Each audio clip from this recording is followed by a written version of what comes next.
Agradecer o convite que a Danila, a direção do sindicato, me fez para participar dessa conversa aqui com vocês. Parabenizar o sindicato por fazer esse debate. A companheira Eva, é muito importante que todo mundo, todos nós, reflitamos sobre o assunto, coloquemos no papel o que a gente pensa e da somatória de tudo isso depois é que a gente vai buscar e conseguir construir condições para que a gente possa aprimorar melhor o funcionamento do nosso sindicato. Porque qual é o problema? A primeira conclusão que nós chegamos que é uma coisa óbvia, né? Quando nós analisamos essa situação dos sindicatos, é que o problema do funcionamento da maioria dos sindicatos hoje, aquilo que a gente chama de degeneração burocrática dos sindicatos, é um problema para nós da esquerda socialista, mas não é um problema para a articulação sindical, para a força sindical, para o PT. Por que não é um problema para eles? Porque esse é o estado natural de um sindicato dirigido por eles. O objetivo político que eles têm não é organizar o trabalhador para a luta. O objetivo político que eles têm é segurar a luta do trabalhador, para dar estabilidade, para que continue, para que tenha perenidade, para perpetuar a exploração que os patrões exercem sobre nós e as picaretagem que o Estado faz contra os trabalhadores do serviço público e do setor privado a serviço dos interesses dos patrões. O problema é que essa forma de organização sindical, essa degeneração burocrática traz, é para nós, porque nós queremos não só defender o direito dos trabalhadores, organizar sua luta para que a gente possa avançar no sentido de obter mais conquistas, mas a gente quer mudar o mundo, nós queremos acabar com o capitalismo, construir uma outra sociedade. Então, essa degeneração burocrática leva a que o sindicato funcione de uma forma que é contraditória com o nosso projeto político. Né? Se a gente for espremer, nós vamos ver que essa forma burocrática de organização, ela é só o correspondente organizativo a uma concepção política, que é ele colaborar com o patrão, que é ele fazer com que perpetue essas condições dessa sociedade capitalista em que o povo trabalha muito, para enriquecer meia dúzia de banqueiros. E o povo mesmo que trabalha está numa miséria cada vez maior. Qual é a nossa diferença, portanto, com eles? É a nossa atitude quando nós somos confrontados com o problema. Nós vamos enfrentar os problemas para mudar, para construir um sindicato que seja de fato controlado pela base, que esteja a serviço da luta, ou nós vamos simplesmente defender os nossos privilégios políticos e materiais dentro do sindicato e passar o camburão em quem está nos criticando. Essa é a diferença. Por que essa discussão aqui pode ser feita entre nós? Porque nós temos um projeto político que é transformador e nós queremos realizar esse projeto.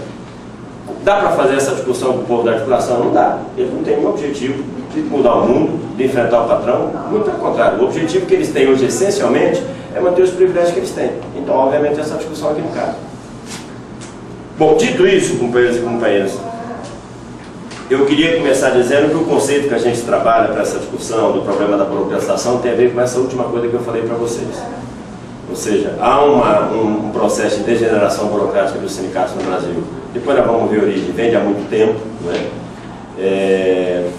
Mas a discussão que nós estamos fazendo, as propostas que nós estamos tentando formular, tem a ver com sindicatos que são dirigidos por setores que têm os seus problemas, cometem os seus erros, mas que querem avançar para a construção de um projeto de libertação da classe trabalhadora, que tem desvios burocráticos, que tem comportamentos burocráticos dentro do sindicato, mas são companheiros da nossa classe, e não se renderam àquilo que é a degeneração que nós vemos aí na articulação e nesses outros setores.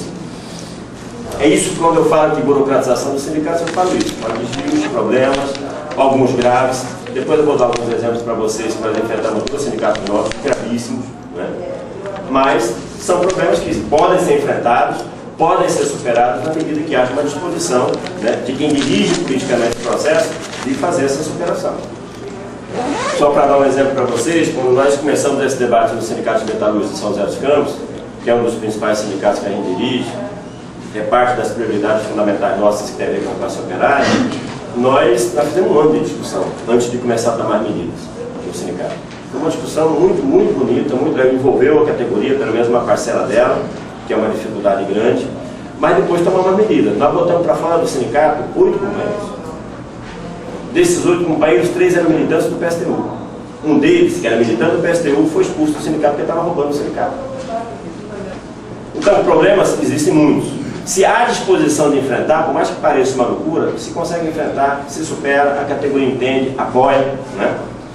Então, é esse o sentido dessa conversa. É uma conversa conosco, para nós mesmos. Não é para falar mal dos outros, não. É para a gente enfrentar os problemas que nós temos. Porque aí sim nós vamos poder não só construir uma organização adequada aquilo que são as necessidades da nossa classe, mas também temos mais autoridade para falar dos outros, né? Para cobrar dos outros. E para levar a base desses sindicatos burocráticos, da CUT, da Força, da Pelegada, a romper com essas direções e trazer esses sindicatos para o campo da luta. Então, entrando na discussão em si, ou seja, do porquê, o que explica, o que está na base desse processo que foi tão amplo, que atingiu a ampla maioria dos sindicatos da CUT e, inclusive, atingiu os sindicatos dirigidos pela esquerda socialista. Não com a mesma gravidade, com problemas políticos, depois eu volto a esse tema, mas atingiu todo mundo. Então, essa é a primeira discussão que eu acho fundamental para esse debate, é importante que a gente entenda, antes de começar, inclusive, a tomar medidas.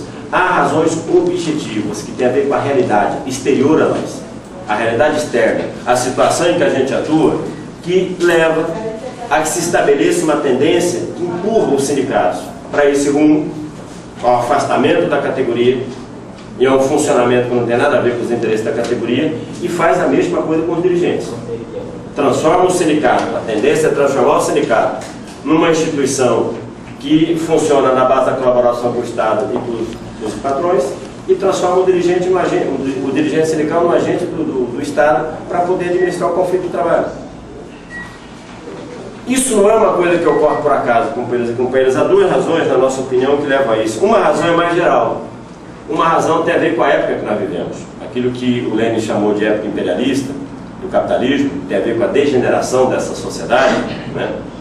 Que faz com que o capitalista, a burguesia, precise cada dia mais intensificar, aprofundar a espoliação sobre os trabalhadores para que esse sistema possa sobreviver, para que possa haver uma valorização do capital, ou seja, para que se mantenha uma taxa de rentabilidade de lucro das grandes empresas que compensa o investimento que eles fazem.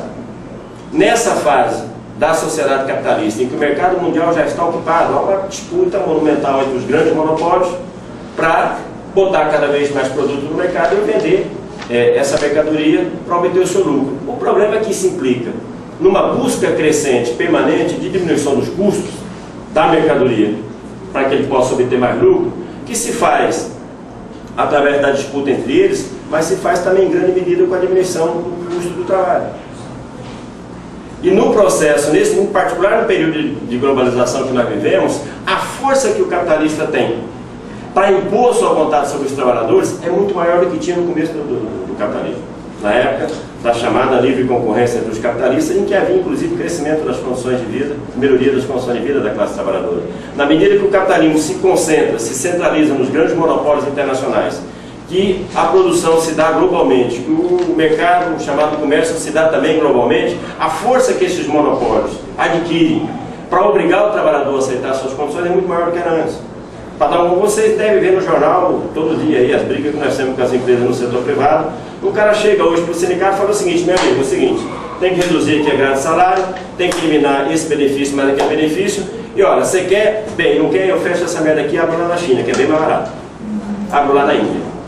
E as empresas podem fazer isso hoje. 60, 70, 80 anos atrás era muito mais difícil. Não havia essas condições. Então a capacidade de chantagem que as empresas têm é muito maior do que eles tinham antes. Isso faz com que haja uma tendência natural em todos os sindicatos de buscar apoio do Estado para enfrentar esse poder de fogo que as empresas têm. Qual é o problema? O Estado não é neutro. O Estado é deles também. O Estado é controlado por esse monopólio. E essa via de aproximação com o Estado para enfrentar as empresas é a via que faz com que os sindicatos vão se integrando numa prática de conciliação com as empresas e a partir do próprio Estado. Aqui, quem militou na CUT no final da década de 80, começo da década de 90, se lembra que naquele Congresso de 90, Congresso de 88, houve um corte grande na participação da base nas instâncias da Central. Aquele Congresso tinha 6.400 delegados, o Congresso seguinte tinha 1.500, para vocês terem uma ideia. O de 91 surgiu qual discussão? A discussão sobre o sindicalismo cidadão. Os nossos sindicatos não podem continuar só dizendo não. Nós temos que ser propositivos, nós temos que ter proposta. Nós temos que dialogar não só em torno daquilo que são as reivindicações da nossa categoria, mas também de políticas públicas que possam atender às necessidades que os trabalhadores têm no seu conjunto, não só no seu local de trabalho. Um discurso muito bonito, que deu no quê? Deu nessa parceria da CUT com o Estado aí hoje, que ela está em tudo quanto é comissão do Estado, ela só se preocupa em fazer seminário para discutir política para isso, política para aquilo, organizar o trabalhador para a luta mesmo nada. Então, esse processo que a CUT viveu, a ampla maioria, ou a quase totalidade, das centrais sindicais do mundo também viveram. Então, isso é um elemento que empurra o sindicato para um processo de colaboração com o Estado, a partir da colaboração com o Estado, colaboração com a própria empresa. Porque o Estado é controlado por essas empresas. Depois eu quero voltar um pouco ao assunto para ver como é que isso se deu no funcionamento público, né? Que é uma situação um pouco distinta do setor privado, mas se deu da mesma forma. Qual é o outro elemento objetivo que leva a essa tendência à burocratização do sindicato? Esse é mais, digamos assim, arraigado em nós, em todos nós. Tem a ver aí sim com a história do Brasil e com a estrutura sindical do nosso país. Eu não sei até que ponto vocês estudaram, se estudaram a história do movimento sindical brasileiro, mas nós tínhamos no começo do século passado aqui no nosso país um movimento sindical que tinha uma organização muito frágil, muito incipiente, mas era muito combativo. Era um movimento independente em relação aos patrões, em relação ao Estado. Não eram sindicatos legalizados que tinham garantias legais, menos ainda o dirigente tinha estabilidade ou coisa pelo estilo, mas eram sindicatos muito fortes, muito combativos, com um peso muito grande do ponto de vista político da ideologia anarquista, né? Eram os anarquistas que, em grande parte inclusive, haviam sido deportados da Espanha, da Itália, vieram para cá, outros imigraram simplesmente para cá, para o Brasil, vieram naquela primeira onda para trabalhar na agricultura, depois foram para a cidade e imprimiam ao movimento sindical uma orientação muito combativa. Final da década de 20, década de 30, quando o Getúlio chega ao poder pela primeira vez, ele chega ao poder representando os interesses de um setor da burguesia brasileira que acreditava que era fundamental avançar na industrialização do país. O Brasil tinha que deixar de ser uma economia essencialmente agrária e se construiu todo um projeto para a industrialização do país, ainda associado à burguesia, à economia agrária, à produção de produtos agrícolas, mas avançar para a industrialização. Qual é o problema? O Getúlio, para desenvolver o processo de industrialização do país, ele precisava criar condições que possibilitassem a atração de capitais. Que o capitalista, quem tinha o dinheiro para investir, para montar uma fábrica, tivesse disposição de investir. O que significa, o que pode dar garantia ou estimular que o capitalista faça o investimento? Garantia do lucro. Então ele tinha que criar condições que facilitassem a obtenção do lucro, da rentabilidade daquele capital para poder promover o investimento na industrialização do país. Isso, em primeiro lugar, implicava em disciplinar a classe trabalhadora brasileira, trazê-la para a cidade, boa parte. Contestação permanente dos patrões, não havia tranquilidade para que o investimento fosse feito. Então ele montou uma proposta de estrutura de representação e de organização sindical que tinha a ver com esse objetivo: disciplinar a classe trabalhadora, assegurar condições estáveis para a sua exploração por parte desses capitais que ele precisava que investisse no país para industrializar o país. Então essa estrutura sindical, a estrutura sindical que o Getúlio propôs naquele momento, tinha esse objetivo. Nada a ver com organizar a luta do trabalhador para defender seus interesses.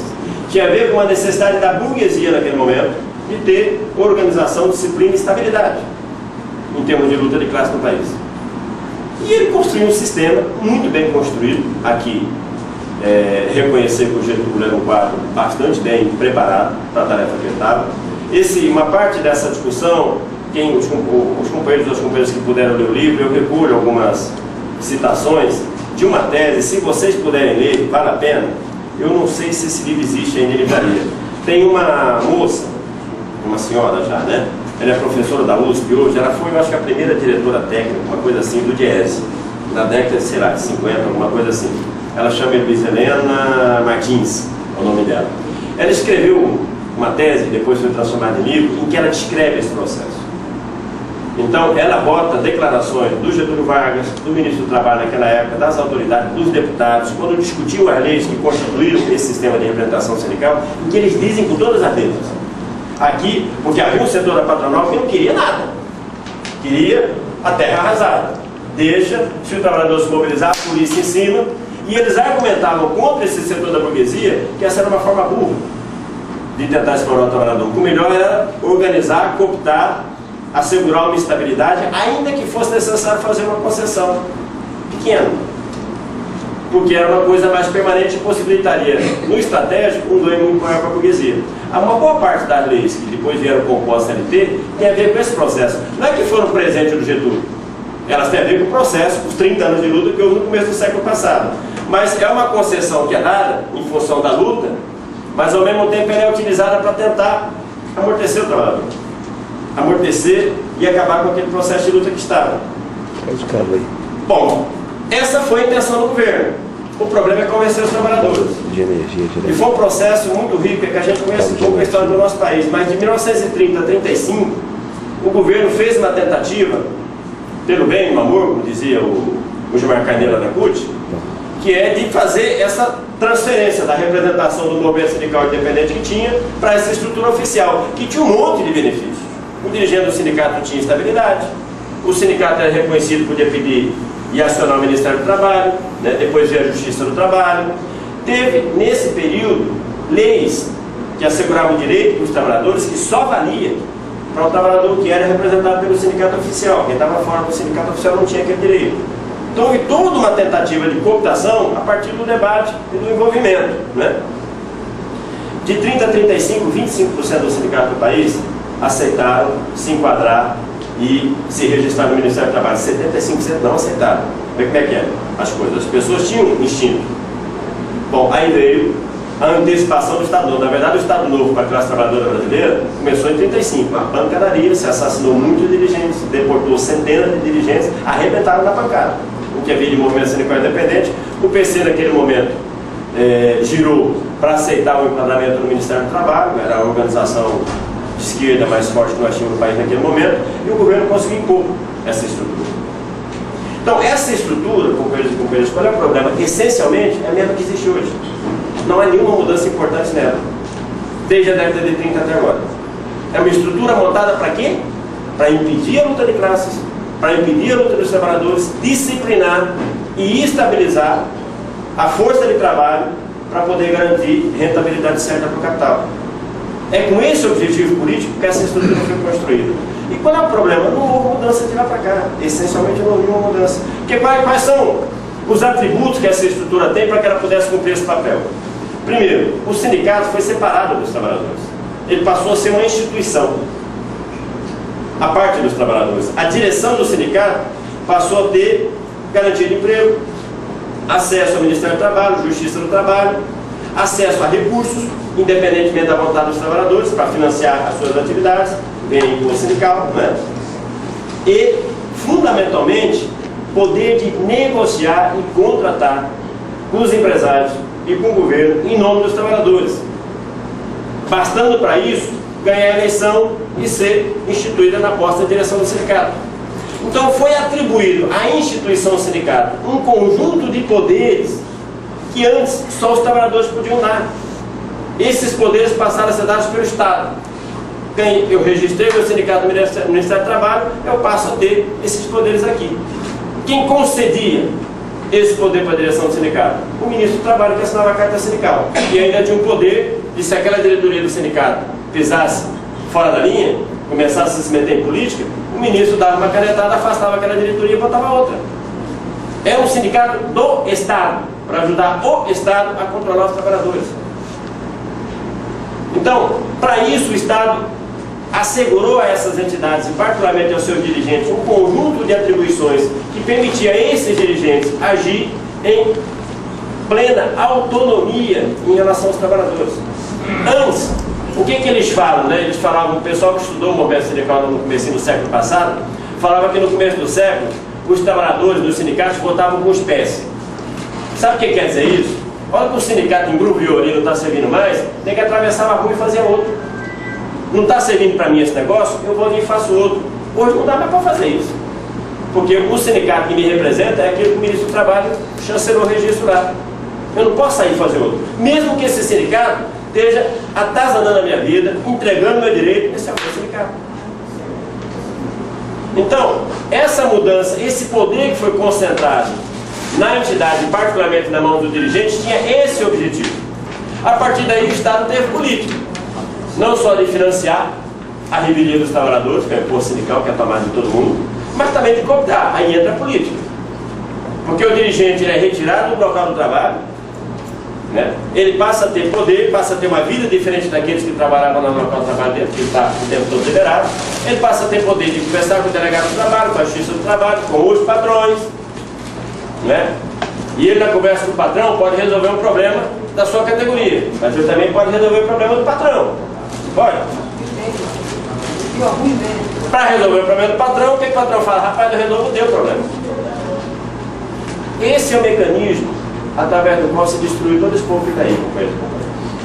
Todos. Eram companheiros, lutadores, combativos e foram destruídos por isso. Tem um sujeito, ele chamava, ele foi morto, ele chamava Oswaldão chamava ele. Era motorista de ônibus. Quando nós estávamos na nossa primeira greve geral do metalúrgico em Santo André, em 79, eu estava no comando de greve do sindicato. Eu não era diretor do sindicato, eu era no comando de greve de trabalho. Mas eu ficava no sindicato organizando os piquetes. Parou 2 ônibus do lado do sindicato, o sindicato é bem no centro da cidade de lá. Foi o motorista lá dentro e falou: escuta, como é que nós fazemos para fazer uma greve dessa? Nós temos que parar também, a categoria toda aqui, o nosso sindicato não presta. Aí eu conversei com eles rapidamente e falei: bem, a hora que acabar essa confusão aqui, a gente faz uma reunião e a gente ajuda vocês a se organizar. Nós levamos 4 anos para ganhar o sindicato, mas ganhamos o sindicato, 4 anos depois. Meu amigo Oswaldo, presidente do sindicato. Esse cara, gente, era, sabe, um exemplo de ser humano? Abnegado, trabalhava com um desgraçado, se fudia. Ele piorou a qualidade de vida dele naqueles anos todos que ele ficou lutando, mas ele teve cara. Sujeito boa gente, né? Quando ele ganhou o sindicato, ele me deu uma plaquetinha que ele tinha de para mim poder andar de ônibus sem pagar. Era gente boa demais, o cara era. Quando eles ganharam o sindicato a primeira vez, o povo de São Bernardo organizou com uma parte da diretoria e deram uma rasteira nele. Porque naquela época, era assim que era o estatuto padrão do sindicato, se elegia a diretoria, e na primeira reunião da diretoria se distribuía os cargos. Então aquilo que se registrava antes não tinha validade. A validade, o cargo era na primeira. Aí na primeira reunião da diretoria deram uma pernada nele, tiraram ele da presidência do sindicato. Ele ficou magoado, tudo bem, foi para a base, trabalhou, 3 anos depois ele fez uma chapa dele, tirou todo mundo do sindicato. E ele era muito, o pessoal gostava muito dele. Bom, esse cara começou assim, gente. Ele foi assassinado faz uns 10 anos, 10, 11 anos, dentro do sindicato, 2 tiros por outro diretor do sindicato. Então, foi assassinado dentro do sindicato, porque ele cortou uma ajuda de custo do cara, o cara tinha uma ajuda de custo lá, que sei lá quanto que era, ele cortou simplesmente a ajuda de custo do cara, porque ele brigou com o cara por algum motivo, o cara foi lá e deu 2 tiros nele. Esse cara, quando ele foi morto, ele tinha um salário da empresa, um salário do sindicato, um da Federação da CUT, ele era agente da Federação da CUT, um da Federação Internacional, da qual ele fazia parte, sem falar nas coisas das empresas. Tinha virado um bandido. Bandido da pior espécie. Meu amigo Oswaldão. Assim, por milhares. Milhares. A ampla maioria. Para ir degenerando os dirigentes, para transformar eles numa outra coisa. E é muito fácil para eles, porque é aquela conversa. Bom, o trabalhador procura o patrão para resolver o problema do trabalhador lá. O patrão conversa com o dirigente para resolver o problema do próprio patrão. E é muito fácil, porque para poder fazer um favor com o dirigente sindical, ou para arrumar algum privilégio para ele, para o patrão é troco de pão, é migalha. É muito barato. Você pega aí o dinheiro que o governo dá hoje para as centrais sindicais, deve estar aí na ordem de, sei lá, 100, 150, 200 milhões de reais por ano, pelo menos. Para eles é troco de pão. Vale a pena. Se com isso eles neutralizam todas as centrais sindicais do país, está ótimo. É muito pouco dinheiro. Então esse processo objetivo é o processo objetivo mais importante, que leva a que as nossas entidades vão se degenerando e os nossos dirigentes vão se degenerando. Na verdade, o que se dá é o quê? Há uma usurpação da representação que a base dá para o dirigente. Ele recebe uma representação da base para defender o trabalhador, para organizar o trabalhador, para lutar para mudar essa situação, e usa essa representação para mudar a sua própria vida, para melhorar a situação dele. É assim que se deu com esses milhares de dirigentes aí. Isso está nos afetando? Está nos afetando. Eu acabei de dar um exemplo para vocês aqui, que nós tivemos alguns dirigentes do sindicato nosso que estavam roubando o sindicato. É usar o sindicato em benefício próprio da pior forma possível. Então afetou também a esquerda socialista. Agora, entender esse problema, por que é fundamental esse problema estrutural? Porque aqui é um problema que é o seguinte: eu disse a vocês que no começo da década de 80, quando a gente fundou a CUT, tinha toda essa vontade de mudar as coisas. Por que nós não mudamos? Porque houve uma melhoria em relação ao que era aquele funcionamento absurdo que o sindicato tinha, mas essencialmente se manteve a mesma coisa. Tanto que quando retrocedeu, eles retrocederam com todo o controle. Porque esse processo que deu de afastamento, sabe, o que a CUT fez, vamos pegar de 2000, daquela discussão da reforma da Previdência, ainda da FHC para cá, era para ter tido uma rebelião que arrebentasse tudo, né, nesse país. Aliás, ela acabou de fazer um acordo agora esses dias, que está possibilitando o governo reconstituir o fator previdenciário, o negócio dos aposentados. Vocês viram os trabalhadores juntar na porta de algum sindicato e botar fogo no sindicato? Ou lá na porta da CUT e botar fogo na CUT? Eles conseguiram fazer esse movimento com uma certa tranquilidade. Por quê? Porque nunca houve uma transformação da estrutura do sindicato. Eles permaneceram, mesmo com aquele processo de fundação da CUT, com a mesma estrutura que o Getúlio Vargas adotou lá atrás. E a esquerda socialista, o que fez aí? Nós falamos muito e fizemos pouco. Em primeiro lugar, companheiros e companheiras, porque nós não tínhamos clareza do que estava acontecendo. Nós não tínhamos compreensão da realidade. E a gente era imbuído. Quando eu falo a gente, eu falo por mim, falo para os outros companheiros que militavam comigo naquela época lá, eu imagino que no grosso da esquerda era mais ou menos a mesma coisa. A gente achava que com a boa vontade nossa e com a honestidade nossa, a gente fazia as coisas e mudava. Não, nós somos diferentes desses caras aí, então o nosso sindicato aqui vai ser diferente. Assim, entraram para a direção do sindicato centenas de oposições sindicais. Carregado, mas sem compreensão da realidade que estava entrando e, portanto, sem saber o que teria que fazer lá dentro do sindicato. O que houve? Essas pessoas foram presas fáceis dessa estrutura aqui, que foi montada para isso. Então, onde é que nós erramos? Nós tínhamos que ter feito esse debate que nós estamos fazendo agora. Eu falo sempre para os companheiros. O pessoal vai falar, pô, legal que você escreveu o livrinho. Eu falei, tudo bem, mas está 30 anos atrasado. Naquele momento nós não tínhamos condição de fazer, nós não tínhamos experiência, tudo bem. Mas algum de nós tinha que ter tido. Nós demoramos muito para fazer esse debate. Então o preço que nós pagamos hoje, quando eu falo para vocês que a gente atravessou o mar de lama e que chafurdou a CUT aí, nós atravessamos, nós saímos do outro lado, mas nós estamos cheios de barro para todo canto. Tem que dar uma limpada. Nós não saímos ileso não. E não saímos ileso porque nós não tivemos essa compreensão lá atrás. Porque naquele momento, inclusive na década de 80, era muito mais fácil nós termos promovido mudanças mais importantes na estrutura do sindicato do que hoje. Por quê? Porque naquele momento o trabalhador estava mobilizado. E na medida que o trabalhador está mobilizado, há um processo de luta social mais forte, há uma participação maior também dos trabalhadores no sindicato. E um dos grandes problemas que nós temos hoje para poder fazer as transformações que a gente precisa fazer no sindicato, esse é o primeiro fator objetivo, subjetivo que eu queria apontar para vocês, é justamente a falta, ou o atraso na consciência dos trabalhadores. Porque depois de 70 anos, 80 anos, vivendo e vivenciando essa estrutura sindical, na cabeça do trabalhador, o sindicato é isso mesmo. O sindicato é o povo que ele elege uma vez a cada 3 anos para resolver os problemas para ele. Se não deu no Ministério do Trabalho, se não deu na conversa com o patrão, entra na Justiça. Vocês que são dirigentes, vocês nunca escutaram da base de vocês, quanto é que de salário, quanto é que de aumento vocês não conseguem para nós lá? Não se escuta isso? Quanto é que de aumento vocês não conseguem para nós? Porque o cara não se sente parte do sindicato.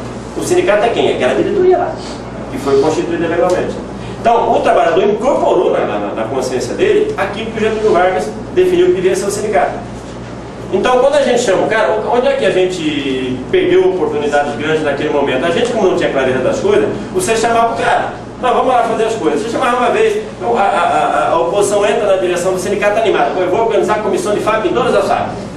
Porque é muito importante que a base esteja organizada, controle o sindicato. Aí o cara chamava uma reunião. 2, 3, 4. O peão não vinha, ele começava a tocar as coisas sozinho. Por que ele começava a tocar as coisas sozinho? Porque ele não sabia que aquilo era decisivo. Se ele achasse que era fundamental, indispensável que houvesse algum nível de organização de base, nós tínhamos que trabalhar de uma outra forma, nós tínhamos aproveitado melhor a CIPA. Porque há mecanismos que você pode organizar para o trabalhador, mesmo sendo privado na base. Nós teríamos dedicado muito mais tempo, mais paciência, buscado formas de envolver e reunir o trabalhador, mas não houve esse esforço. Nós chamamos uma vez, 2, 3, perdemos a paciência, bom, vamos tocar mais sozinho, mesmo que o trabalhador não quer participar. Só que o problema do trabalhador participar ou não pode ser uma escolha nossa. Nós não temos como construir um sindicato que funcione como nós achamos que tem que funcionar em função do nosso projeto político, sem a participação dos trabalhadores.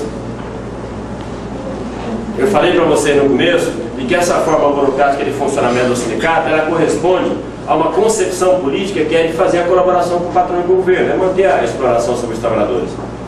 O nosso projeto político, a nossa concepção política, que é acabar com a exploração, é construir uma outra sociedade, ela depende, é indispensável que haja participação dos trabalhadores. Não tem socialismo, não tem organização dos trabalhadores sem o autogoverno dos trabalhadores, sem que eles controlem. Aquela frasezinha do Marx lá, a libertação dos trabalhadores será obra deles próprios, não é uma frase vazia. Não há nenhuma possibilidade nessa sociedade de nós, com a nossa combatividade, com a nossa boa vontade, libertarmos o trabalhador da exploração que ele sofre. O trabalhador tem que estar junto nessa luta, senão não tem libertação. Então o nosso projeto político só se realiza com a participação deles. E a gente, ao não compreender essa coisa de direito, ao não entender essa estrutura em que a gente está metida dentro, tem que chamar uma vez, duas, três, não veio? Vamos tocando. Como se desse para fazer, não dá. O que começou a acontecer conosco? Isso. Nós começamos a reproduzir essas práticas que os burocratas executam no seu sindicato. E não é só um problema de falta de democracia, porque a estrutura burocrática, ela é correspondente a uma concepção política. Começa assim, eu vou tocando sozinho. Só que ao começar a tocar sozinho, o dirigente, ele fica submetido a tudo quanto é pressão da sociedade, que é tudo contra a luta do trabalhador. É o patrão, é o Ministério do Trabalho, é a imprensa, é a polícia, né? É a dificuldade de mobilização do próprio trabalhador, e muitas vezes o próprio trabalhador, né? Aquela briga que nós chamamos na engenharia em São José dos Campos.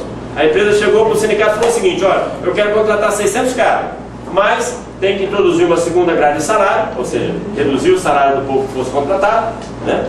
E tem que ter banco de horas. E abriu uma guerra para o sindicato, uma guerra. Aí foi prefeitura, Câmara de Vereador, igreja, até o bispo lá da região fez um manifesto contra nós. Uma pancadaria. Mais da metade dos trabalhadores da fábrica estava pressionando o sindicato para aceitar, porque foram ganhos para eles. Nós fizemos um diabo naquele negócio lá, até que a empresa não aguentou e ruiu a corda, voltou atrás. Aí contratou os caras sem botar banco de horas, sem botar a segunda grade de salário. Aí o peão ficou: pô, vocês são 10. Eu mesmo já tinha desistido. Mas olha a reação. Esse é o problema. A pressão que o dirigente sofre é muito grande. Se eu não tenho o respaldo embaixo, o que acontece? Da ampla maioria de nós, cede. Lá em São José mesmo. Uma das conclusões que nós chegamos no debate que nós fizemos lá é o quê? Que tinha problema de democracia no sindicato, mas já começava a ter problema nos acordos que o sindicato fazia. Começava a fazer acordos que estavam aquém daquilo que é o critério nosso. Por quê? Porque estava cedendo às pressões. Por quê? Porque não tem ninguém que seja imune a isso. Nenhum de nós. Nenhum de nós nasceu com uma estrelinha na testa e falou: esse aqui é predestinado, esse não é de jeito nenhum. Não existe isso. Não existe isso. Então, se nós não temos essa base organizada e esse controle da base, é inevitável. O melhor que seja o fulano ou a fulana, o mais bem intencionado que seja, vai fazer merda. Porque é para isso que foi montada essa estrutura. E nós tratamos com instituições numa sociedade que são muito mais fortes do que nós. Muito mais fortes. Cada uma dessas empresas tem dezenas de assessores pagos a peixe de ouro para ficar pensando como é que vamos enrolar. O Estado que está aí, o governo que está aí, ainda mais esse governo que está aí, que veio do nosso meio, sabe como é que a gente funciona, né? Tem um monte de gente lá que fica o tempo todo pensando como é que vai enfiar o dedo no nosso olho. E se a gente vai com a cara e a coragem nisso, não tem como ganhar essa luta. Esse problema, portanto, da baixa consciência, da consciência atrasada dos trabalhadores é um problema grande que nós temos. É um problema subjetivo, já não é um problema objetivo mais, mas é um problema grande. É parte da realidade em que a gente atua. Há um outro problema subjetivo, que tem a ver com a direção. Aí sim, o que em última instância explica que, com toda essa situação que levou à degeneração desse monte de gente, uma parte se preservou? Aí tem a ver com a direção política. Tem a ver com a formação política, tem a ver com as opções políticas que foram feitas por esse conjunto de dirigentes. Uma parte deles estão no PSTU, outra parte estão em outros partidos, no PSOL, outra parte estão independentes, mas houve uma parte que resistiu. Então esse aspecto também não é secundário. Grosso modo, nós podemos dizer que hoje aqui no Brasil, o que diferencia um sindicato a serviço do patrão e um sindicato a serviço do trabalhador não é a estrutura dele, é a direção dele. Porque todos eles hoje têm uma estrutura muito ruim, inclusive os nossos. O problema é a direção. Esse elemento da direção é importante? Ele é suficiente? Não, não é. Por aquilo que eu disse agora há pouco. Não tem quem resista simplesmente por fato de que eu estou bem intencionado, eu tenho uma posição boa, eu tenho clareza das coisas. É preciso ter instrumentos para enfrentar essa pressão objetiva que a gente enfrenta no dia a dia. Bem,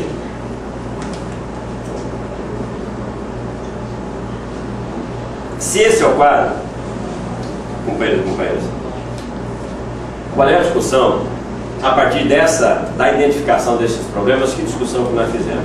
Ou seja, em primeiro lugar, ou seja, é muito importante que a gente tenha clareza de que ao entrar para dentro de um sindicato, nós estamos entrando para dentro de uma instituição que não foi construída da forma como ela funciona hoje para poder desenvolver a luta dos trabalhadores. Ela foi construída para outra coisa.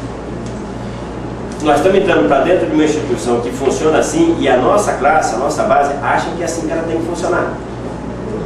Então tem a instituição que já funciona assim, a nossa base que acha que ela tem que funcionar assim mesmo, e se nós não enfrentamos de forma consciente e rompemos com essa tradição, o mais provável é que a gente acabe lá na frente a reproduzir aquilo que a pelegada faz e a gente critica. Então aqui é um problema de consciência em primeiro lugar sobre o problema. Aí vem o problema da direção política, da importância de ter uma direção firme que vai enfrentando, né, nadando contra a corrente, nós vamos ter que nadar contra a corrente para poder promover as mudanças. No setor público, como é que essa coisa se deu no setor público? Porque o setor público não deveria ter esses problemas, porque esses sindicatos, os sindicatos de servidores públicos no Brasil, surgiram essencialmente na década de 80. Antes era proibido o servidor público se sindicalizar, certo? Havia toda uma concepção acerca do que era o servidor público, e o Estado utilizava isso para impedir a organização sindical. Obviamente, a teoria toda era só para tentar garantir que não houvesse organização, portanto, não houvesse luta por parte do servidor do Estado, do servidor público. Isso se quebra na reta final da luta contra a ditadura, começo da década de 80, e há uma explosão de organização de sindicatos, associações que depois viram sindicatos, no setor público durante toda a década de 80, a década de 90. E a grande maioria dos sindicatos que surgem aí, né, surgem num processo de luta, de mobilização. E surgem numa categoria de trabalhadores que, diferente do trabalhador do setor privado, tem uma proteção contra a demissão motivada muito mais forte do que o setor privado. Não há proteção nenhuma. Ou seja, o patrão manda o cara embora quando quiser, se houver o prazer, não há nenhum tipo de limite. O único limite que tem hoje é isso, é pagar o fundo de garantia do cara. O resto, pode mandar embora o que quiser. No setor público é mais complicado. Há uma, digamos assim, proteção legal contra as demissões. Isso, além do processo de mobilização, que já naturalmente faz com que as pessoas participem mais, tenham mais interesse de participar, de intervir nas coisas, o fato do cara não poder ser demitido porque ele está participando do sindicato também ajuda. Também ajuda. Então, a ampla maioria, eu não sei se é a maioria, porque aí eu não sei, mas pelo menos uma boa parte dos sindicatos, do setor público, que se construíram nesse processo, se construíram com mudanças na estrutura muito importantes em relação às limitações que tinham os sindicatos do setor privado. Por exemplo, Conselho de Base. A POSP, eu não conheço direito como é a estrutura de vocês aqui. A POSP lá em São Paulo teve eleição agora esse dia, das 90 e poucas subséries deles. Eles elegem milhares de representantes de escola a cada 2 anos. Milhares. Essas pessoas têm a cada, aí no seu período não, eles têm uma reunião do que eles chamam de conselho, de RE, né, representante de escola, que se reúne periodicamente no sindicato e tem poder de deliberação. Eles, aliás, se eu não me engano, tem uma conquista que o cara no dia dessa reunião é liberado do trabalho, o representante eleito. Então tem toda uma estrutura na base do sindicato que reúne milhares de pessoas, periodicamente. Instâncias que deliberam por sobre a direito político. A POSP é dirigida hoje, majoritariamente, pela articulação sindical. É uma direção, é um setor da articulação, inclusive, particularmente ruim. Além de ser descomprometido com a luta dos trabalhadores, é um pessoal fraco politicamente, então é uma coisa assim horrorosa. Agora, é um sindicato que vira e mexe tem movimento. Porque na medida que tem esse processo de organização por baixo, os setores mais à esquerda vão ganhando peso. Teve eleição das subséries agora, nós vemos um monte de subsérie. Hoje por hoje, a esquerda dirige a parte mais importante da estrutura do sindicato lá em São Paulo, porque dirige a subsede da região da Grande São Paulo, onde está a maior concentração de professores do Estado. Agora, por que a esquerda pode dirigir esses setores, organizar e posicionar a luta a partir daí, se o sindicato é dirigido pela articulação? Porque tem organização de base. Chega ao ponto dessas coisas, aquela última grande mobilização que teve da POS lá em São Paulo, com aquelas assembleias de greve da Paulista, o Ministério Público entrou contra o sindicato e a Justiça multou o sindicato, com aquele chamado entendido proibitório. Sabe quem foi multado? A POSP é Conlutas. Olha só, o sindicato é filiado da CUT. Por que foi multado a POSP é Conlutas? Porque os caras vão lá e ver só tem gente da Conlutas nas assembleias. Então os caras pegaram a Conlutas e a POSP multaram. Mas essa coisa só foi possível porque essa estrutura de organização pela base. Então isso foi um diferencial importante para uma boa parte do sindicato do servidor público. É uma coisa que nós não temos, nunca tivemos no setor privado. Nunca houve, o Getúlio Vargas lá atrás botou um monte de lei, mas nenhuma, obviamente, que assegurasse o direito de organização local de trabalho. O problema é que, hoje por hoje, a maior parte dos sindicatos do setor público estão vivendo problemas parecidos com o setor privado. Por quê? Aí entra outro fator, a direção. Porque se a direção tem disposição, quer tocar coisa naquilo que é de forma sintonizada com os interesses dos trabalhadores, toca. E é mais fácil fazer isso no setor privado, no setor público, com essa estrutura que os sindicatos têm, porque é uma participação maior da base, seja pela estrutura, seja porque é a estabilidade. E há um outro elemento também, que pesa nisso, que também é subjetivo, que é que o servidor público não tem essa herança que nós temos de 70, 80 anos de sindicato de público, afastado da base. O processo é mais recente, é mais novo, e já se construiu de uma forma diferente. Então isso é uma vantagem comparativa que o sindicato do setor público tem, que é muito grande. Agora, pelo peso da direção, as coisas vão retrocedendo também. Você pega uma Condicef hoje, como funciona? Quantos sindicatos nós temos no setor público? A FASUB, a direção da FASUB, é uma categoria mobilizada, combativa, e olha o papel político que esses caras estão cumprindo. CNTSS. Então, é porque a estrutura do sindicato não tem nenhuma possibilidade de integração da base? Não. Aí a ação fundamental é da direção política, que na verdade fez uma opção consciente por desenvolver uma política de colaboração. Então aqui entra de novo o problema da direção do sindicato como um elemento fundamental para definir se o sindicato serve para a luta ou se ele serve para a colaboração com o patrão e com o governo. Para terminar, companheiros, então que conclusões que eu acho que era importante a gente tirar dessa discussão? Primeiro, ou seja, os elementos que levaram a essa degeneração que a gente vê no movimento sindical são elementos objetivos, uma boa parte deles, que não depende de nós, ocorrem e atuam sobre nós independentemente da nossa vontade. Tem a ver com a pressão das instituições do Estado, a pressão da patronal, no caso do setor privado, e tem a ver com essa estrutura dentro da qual nós atuamos. Essa estrutura dentro da qual nós atuamos, ela é assim no setor privado e, em grande medida, ela é assim também no setor público. Tem muitos sindicatos que têm essas estruturas, outros não têm mais, já tiveram, e outros nunca tiveram. Né? Segundo ponto, qual é o outro elemento que interfere de forma decisiva nesse processo? Direção política e a consciência dos trabalhadores. A consciência dos trabalhadores não depende de nós. É uma luta que nós vamos ter que travar para poder mudar, fazer levar essa consciência, criar uma outra prática, uma outra cultura no sindicato. Mas a direção política depende de nós. São decisões que nós podemos tomar. O que nós queremos fazer no sindicato? Tendo claro isso, eu acho que a opção que nós tínhamos que fazer, se a nossa opção é desenvolver um projeto de sociedade que parta daquilo que é a defesa do interesse, do direito dos trabalhadores hoje e avance até a superação desse estado de exploração que a gente vive sobre o capitalismo, a defesa do socialismo, de uma sociedade igualitária, se esse é o nosso projeto político, nós temos que buscar transformar essa organização em que a gente atua numa organização adequada a esse projeto, porque ela não é adequada a esse projeto. Os sindicatos, como funcionam hoje, são adequados em grande medida a um projeto de colaboração com o patrão e colaboração com o governo. E se nós não adequamos essa organização ao nosso projeto político, sabe o que vai acontecer? O nosso projeto político vai se adequar a essa organização. Nós vamos abandonar nossas bandeiras e vamos passar a praticar a colaboração de classe como esses combativos, antes combativos, que estão hoje na direção da CUT, estão fazendo hoje. Eles não são seres humanos piores do que nós em si. Hoje eles são. Antes eles não eram. Eram seres humanos igual a nós aqui. Viraram o que viraram. São opções que foram feitas. Então se trata, em primeiro lugar, a primeira conclusão fundamental aqui é que nós temos que fazer opções quando estamos fazendo no sindicato. O sindicato não é a nossa casa ou a casa que serve para a luta do trabalhador, sim ou sim. Ele pode servir para a luta do trabalhador, mas pode servir para outra coisa, pode servir para resolver a vida do dirigente. É muito difícil resolver a vida de todo mundo, porque resolver os problemas da vida de todo mundo nos impõe mudar a sociedade. Resolver a vida do dirigente é muito mais fácil, está muito mais ao alcance. E se vacilar, tem uma boa parte da nossa categoria que fala, gente, mas vocês têm... Dá um exemplo para vocês. Vocês desculpa pelo tempo, gente, mas eu acho que ajuda a entender os problemas. Nós fizemos uma ocupação lá na Mansa, era uma siderúrgica que nós tínhamos lá em Belo Horizonte, ainda é uma siderúrgica pequena. em 89. Nós ocupamos uma fábrica, ficamos 10 dias dentro da fábrica, foi uma pancadaria, os alemães não quiseram negociar de jeito nenhum. Pra vocês terem uma ideia, o acordo saiu porque o governo interviu, nós fizemos um acordo com o governo. E desocupamos a fábrica, e depois da fábrica cumpriu o acordo, nem sei porque também cumpriu, o governo deve ter ameaçado eles. Porque naquele momento eles ficaram com medo de invadir a fábrica, morrer gente, já tinha morrido aqueles companheiros aqui em Volta Redonda em 88. Então eles ficaram com medo de ceder.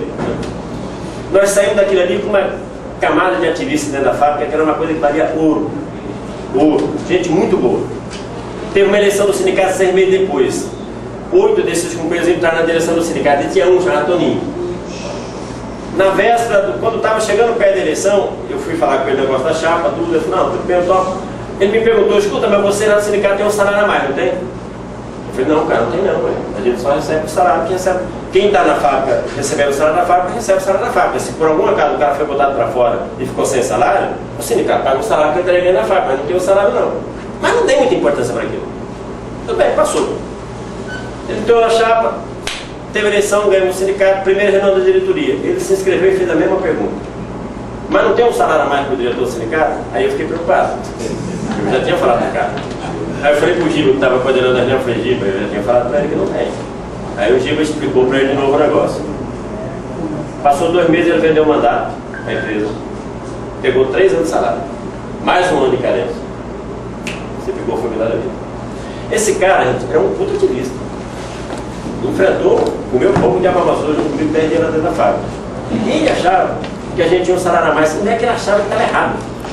Ele achava que estava certo. E se perguntasse para metade da fábrica lá, eles diziam, não, vocês têm que receber mesmo. Você fica nessa loucura aqui, de 5 da manhã até meia-noite todo dia, não vai ganhar nada? O que eu acho é isso, gente. Então vocês percebem que é muito complicado. O esquema que foi montado é um esquema que facilita demais a usurpação do mandato. E o cara começar a usar o mandato para outra coisa. Porque se vacilar, ele começa a fazer as coisas com pequenos privilégios que é a categoria prova. Não é que a categoria vai achar ruim. Né? É o cara que vai todo dia, sai todo dia de madrugada de casa, que tem que tomar café no boteco. Ele fala, gente, eu tenho que ter mais juízo de custo pro café aqui, que eu estou gastando meu bolso. Aí eu fico até tarde, eu vou comer no boteco, percebe essas coisas? E vai, aparentemente é uma coisa boa, vai justificando, a gente daí vai. Eu estava brincando com o companheiro nosso, vai falar, não, mas eu uso o carro do sindicato para levar o menino na escola, porque afinal de contas, se eu for deixar o carro no sindicato, pegar um ônibus, pegar o menino, levar na escola, eu vou perder muito tempo, é o tempo que eu podia estar trabalhando para a categoria. Então, justificativa tem para tudo. Só que começa com essas pequenas coisas e acaba de lucro. Porque não tem meio, entendeu? Esse negócio, não existe esse negócio, não, eu vou me burocratizar, mas só um pouquinho, não existe isso. Porque é aquela história, quem rouba 100, rouba 100 mil, rouba 1 milhão, é assim que funciona. Então, entender isso é muito importante. Porque nenhum de nós é imune. Nenhum de nós. Segundo, se nós entendemos que isso tem a ver com uma pressão que vem de fora e com as deficiências da nossa própria classe, né, e com o problema da direção política, nós temos 3 frentes a atacar. E não é atacar o seguinte, fazer uma reunião aqui, discutimos um problema, nos botamos de acordo, aí votamos uma série de resoluções e está resolvido o problema. Não é assim. Por quê? Porque essas pressões que vêm de fora acontecem sobre nós o tempo todo. Não é que a patronal vai chegar a fazer uma pressãozinha, como não conseguiu comprar, deixa para lá, não, essa pressão é permanente. Então o combate contra esses problemas é também um combate permanente nosso. Então nós temos 3 frentes a atacar. A primeira, a direção política. Eu não vou entrar muito nesse debate aqui, tem a ver com as definições que se tomam para orientar a nossa luta. São decisões nossas, depende de nós. Segundo problema, o problema da consciência da nossa classe. E terceiro problema, o problema dos privilégios. Aqui entra uma discussão, que eu não vou me estender com vocês aqui. Nós vamos, inclusive, começar com mais profundidade da conduta agora. Nesse final de semana nós temos uma reunião em Belo Horizonte e a gente vai iniciar um debate mais amplo sobre o trabalho de base. Nós estamos 2 anos fazendo esse debate sobre burocratização. Vamos agora introduzir um outro debate, que é o problema da organização de base, que prioridade, que lugar isso tem na nossa ação sindical, para tentar tomar de forma consciente isso, né? Esse é o segundo problema, é como a gente desenvolve esforços coordenados, pensados, planejados por parte do sindicato para integrar o máximo que nós pudermos os ativistas, os trabalhadores da nossa base nas instâncias de deliberação do sindicato. Como é que a gente faz para que de fato o sindicato seja controlado pela base? É o melhor antídoto que nós possamos ter ou podemos ter para não cometer erros. É isso. Nesse sentido, você no setor público tem uma vantagem imensa em relação a nós. No setor privado é uma pancadaria, muito difícil. você tem que fazer tudo escondido, aquela coisa, você vai na pá da faca, não pode falar com o cara, porque se você conversar com o cara, para promover, demite o cara. Então você tem que marcar conversa na igreja, no bairro, no boteco, é muito mais trabalhoso. Vocês têm uma facilidade grande que é ter estabilidade de emprego. Você já deve ter uma estrutura que também deve facilitar esse tipo de coisa. Então esse problema da organização de base, de integrar e criar estrutura de onde a base venha e possa estar discutindo, ajudando, controlando também o dirigente, é fundamental. Fundamental. Estruturalmente falando, essa é a principal medida. Principal medida. Porque a gente sempre pode se dizer para lá para cá, nossa base sabe o que ela quer, ela sabe o que ela precisa.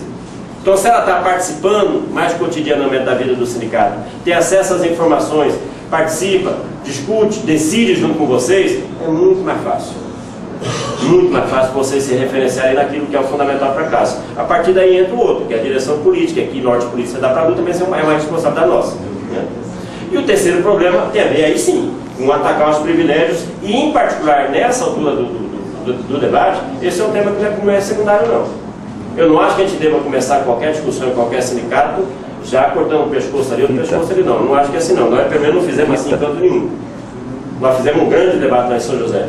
Agora, não tem solução do problema dos sindicatos se a gente só discute as coisas. Diz o que não pode fazer, mas depois não realiza na prática. Então, vai ter que ter regras de funcionamento, de utilização dos recursos do sindicato, de utilização do tempo do dirigente que é liberado. Porque privilégio não é só pegar o dinheiro do sindicato e usar para benefício próprio. Privilégio também é você ser liberado do sindicato e usar o seu tempo para outra coisa. Naquele tempo que você foi liberado é para trabalhar para o trabalhador. Então, há várias formas de desviar o cara do rumo que ele tem que tomar. E nós temos que ver medidas para combater cada uma delas. E não é que é difícil não, são coisas relativamente simples. Mas vocês têm que sentar, discutir, buscar identificar os problemas, fazer uma radiografia e a partir daí definir medidas. Então, eu diria que essas três coisas são coisas fundamentais que nós temos que tocar. Em particular, o problema da organização de base, o problema do combate aos privilégios, são problemas que isso é permanente. Gente, isso não tem começo, meio e fim, não. Isso é uma luta permanente. Tem várias medidas que se pode tomar para poder estruturalmente diminuir. Uma coisa que vocês podem fazer no setor privado é mais complicada. Bota limite de mandatos. Tem vários sindicatos que já têm, outros estão fazendo isso. Nós estamos discutindo no setor privado agora, inclusive, para fazer. Lá é mais complicado, porque o cara sai do sindicato e perde emprego. Mas tem forma, nós estamos tentando encontrar formas para resolver isso. Mas tem, e eu não vou entrar aqui nas medidas. Depois eu mando, depois desse livro eu escrevi um texto que tenta entrar num programinha maior. Eu mando esse texto para vocês depois, se vocês quiserem usar também como ajuda, como subsídio, como a companheira escreveu aqui o texto dela. É importante que todo mundo escreva. Mas não tem como, se vocês sentarem e discutirem, vocês vão encontrar entre você mesmo todas as medidas que são necessárias para evitar que haja privilégio pessoal por parte dos dirigentes, para que haja malversação daquilo que é o recurso do sindicato, para que aquilo que é o mandato que vocês receberam seja utilizado em função da categoria. Né? E por outro lado, o papel da organização de base. Isso é fundamental para a luta, é fundamental para o controle do sindicato, é fundamental para a sociedade futura que a gente quer construir uma sociedade socialista, onde o trabalhador governe a riqueza, certo? Então, se ele não pode governar nem o seu sindicato, como é que ele vai governar o país? Então, é parte da educação dos trabalhadores também, esse processo, esse esforço. Mas é isso fundamentalmente, companheiros e companheiras, que eu queria colocar para vocês. Queria dizer, por último mesmo, para fechar, que as dificuldades que a gente vive criam também oportunidades. Né? Eu tinha falado para a Janira, quando ela me chamou para cá, eu falei, nós temos muita briga, muita diferença sobre uma série de coisas, mas eu não quero ir lá para brigar com a Janira, ou brigar com quem quer que seja. Né? Eu acho que a forma mais produtiva de encarar essa discussão é nós identificarmos os problemas que nós temos e enfrentarmos cada um deles. Eu volto a dizer aquilo que eu falei lá no começo. O que diferencia nós do burocrata lá não são os erros que nós estamos cometendo ou cometemos até agora. É a nossa atitude frente aos problemas quando nós somos confrontados com isso. Então, vocês estão começando um debate aqui agora. Vocês estão, sei lá, recentemente vocês estão fazendo esse debate. É preciso fazer a fundo, botar o dedo em cada uma das feridas. Mas fazê-lo, em primeiro lugar, levando em conta isso. É um problema coletivo aqui de todos nós.